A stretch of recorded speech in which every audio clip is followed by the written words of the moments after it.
अंजूर फाटा railway station येथील बोगद्याच्या कामाची पाहणी महापौर नारायण चौधरी यांनी केली।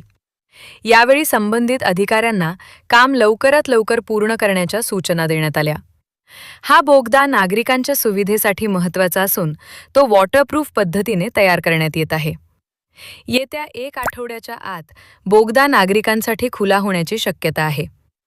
यापूर्वी प्रवाशांना रेल्वे फाटक ओलांडून पायी जावे लागत होते।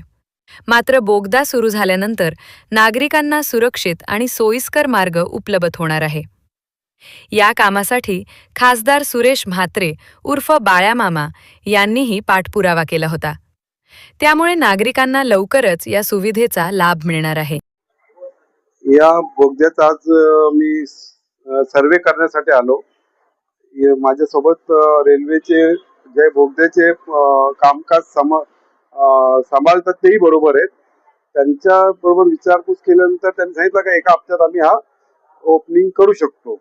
तर आज भिवंडीच्या सगळ्या शहरी जे आपले इथनं पायी क्रॉस करत होते रेल्वे फाटक पण नाही इथे, तर आज मी बाळ्यामामाचं आपल्या शहराचे खासदार बाळ्यामामा यांनी पाठपुरावा करून आणि हे काम करून घेतलं रेल्वे मिनिस्टरकडनं।